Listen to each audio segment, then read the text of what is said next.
In June of 2023, I took a 2-week road trip out west. First stop was here in Santa Fe, New Mexico, where I played around for a day, and I really loved this place. But from there, I went on to southern Utah, and then up farther north in Utah, and then back down through Arizona into New Mexico. Ultimately wound up in the Gila River. And that's the main part that I want to talk about. But everything else that happened along the way of this trip kind of put me in the mindset for this hike.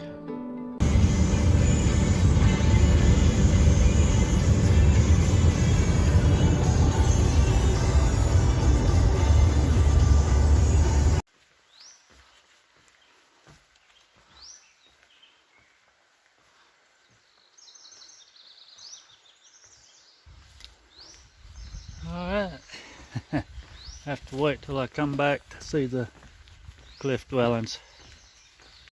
So, we will be on the West Fork Trail. So, on the trail, don't look like I'll get to see the cliff dwellings this morning, which is fine. I'll catch it on the way back. Got pretty cold last night, colder than I thought.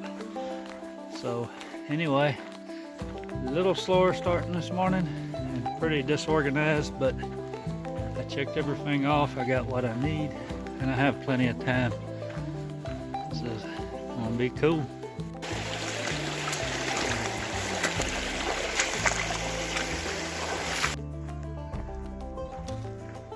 And so I had two clear-cut goals while I was out here. The first one was to forget about and abandon the real world. And the second one was to immerse myself in this world and complete the loop that I had to do. It was a 37-mile loop. I had 3 or 4 days to do it, and the loop started on the West Fork, which I would follow this first day all day, and I would follow the West Fork down about 13 miles, camp at the base of a mountain, and the next day hike over that mountain for a 10-mile dry stretch until I reached the other side. And at that point I would be at the middle fork of the Gila River, and I would follow that about 15 more miles, maybe more than that, down to where I started. And yeah, this was the smaller of the two forks, and this was really a special place. I've never have been anywhere like this, and I'll just let you see for yourself, but just a really cool, magical place.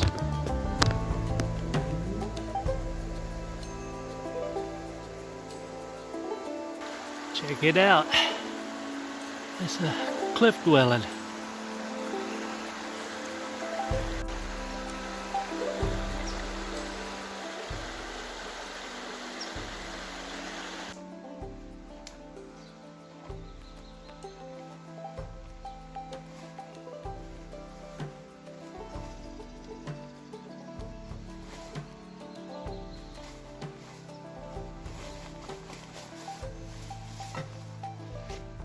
I never did truly abandon the real world on this trip. I thought about things quite a bit, but at my own pace. And I would think about stuff from the real world, and then I would focus on my trip and what I needed to do at any particular moment, and little chores or breaks that I needed to take. And I was able to do that on this trip, more so than others, because I really was going at my own pace on this one. I've never really felt rushed, and everything schedule wise just seemed to fall in place naturally. But if I wasn't thinking about the real world or what I needed to be doing on trail, on this trip I was so relaxed that I actually did take moments to take in the nature and just completely forget about anything in my other life and just be here in the moment. And there was something on this trail that I didn't expect, and it was old growth trees, and that really put me in another world.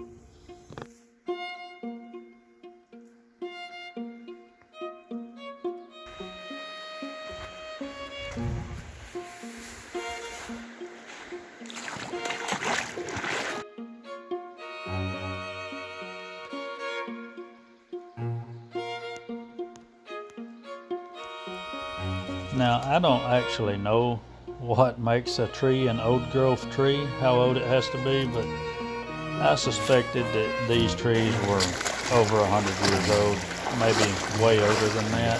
And I have different reasons for thinking that, but other than just size, but they were evergreen trees, they were deciduous trees, stuff I'd never seen before.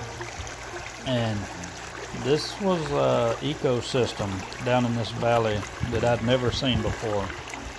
And other than the trail that goes through here, I don't really think this place has been disturbed for a long time. And I was walking through here, I was kind of thinking about the tribes that used to call this place home and what it would have been like to live here and live off of this landscape in the high desert. And I guess a lot of that would be lost to history, but yeah, when I walked through here, I just used my imagination and thought what I think it would be like. And it's just I've been different places and took different hikes, seen different landscapes, drastically different, and this was unique to its own. And what I found down in this valley, especially plant wise, I did not expect to find, and it's one of the coolest places I've ever been.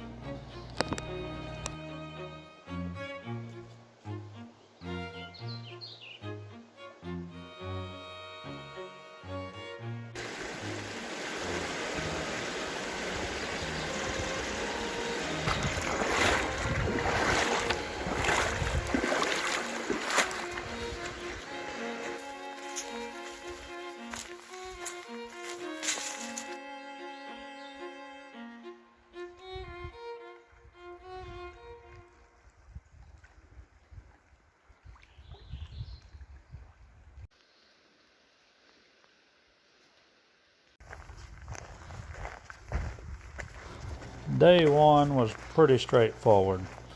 I was just going to keep walking down this valley of the west fork of the Gila River, and most of it was down in the valley right on the river, so there was plenty of water.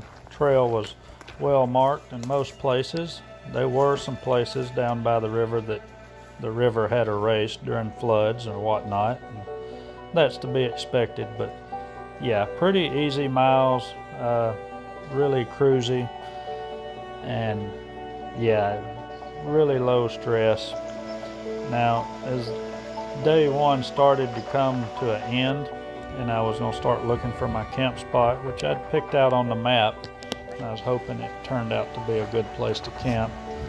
As I was getting near that, I started thinking about day two that would be coming, because day two would be a little bit out of my comfort zone, mainly because I'd be going up over a mountain or a plateau, and it would be a 10-mile dry stretch, which a lot of people, that's not a big dry stretch, but it was new to me, and I didn't know the trail either, so there was always a chance that 10 miles could turn into 12 or 14 or more miles.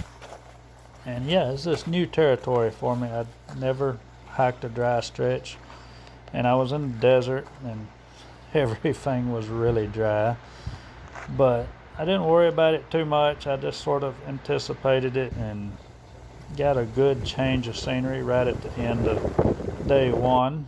Found a nice camp spot protected between the ridge and the mountain, and yeah, I got some sleep and didn't know really what to expect the next morning.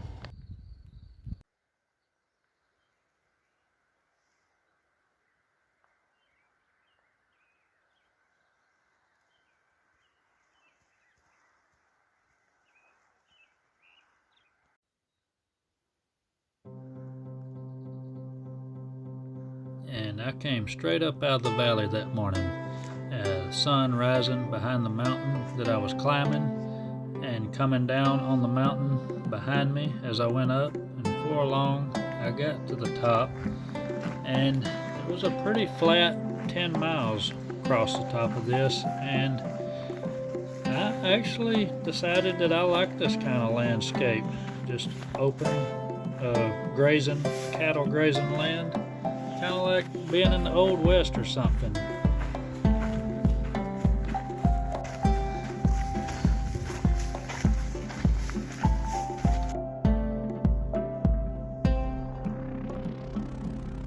Oh, this was my other option for a water source, going from one river to the other. I'm glad that I cameled up, because this is a cattle thing that's running dry.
The middle fork of the Gila River did not go as I expected it to.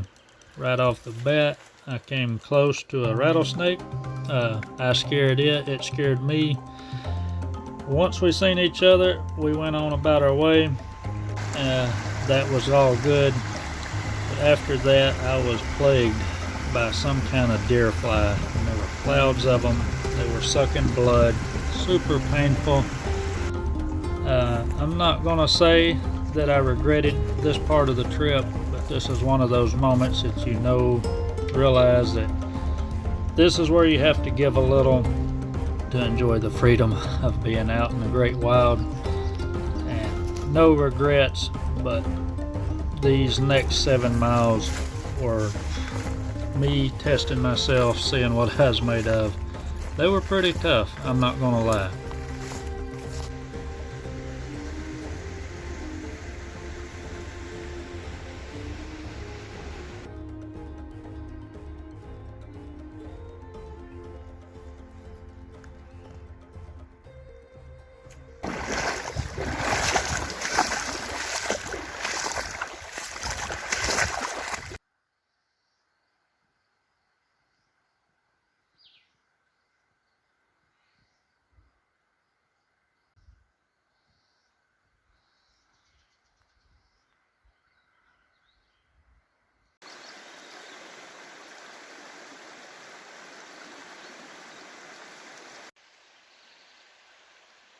Day 3 was my last day on trail, and it was a short day at that. It was nice to have just one more day down here in the canyon, one more morning, and I would have a few more river crossings and I would be out.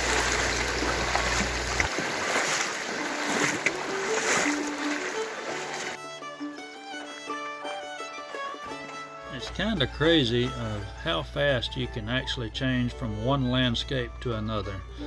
But this trail did that. It did it all along the way.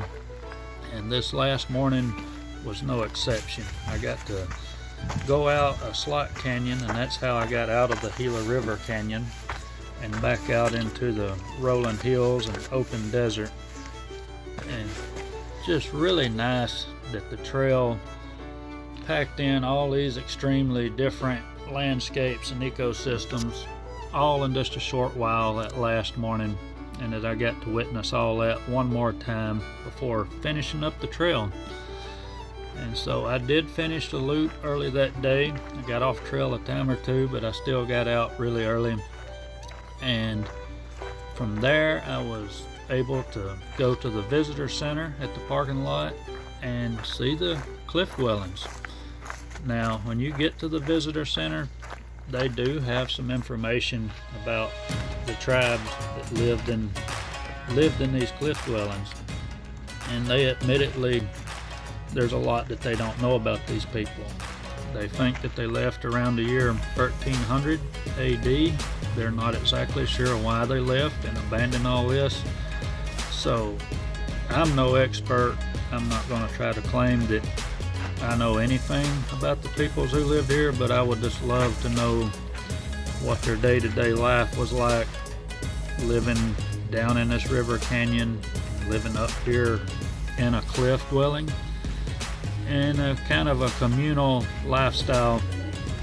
So a lot of unknowns, and to me that just adds to the mystery, to the thrill, and it was just a great way to finish up this hike. And I'll finish up with just saying much respect to whoever the people were that lived in these cliff dwellings and who lived off of this valley.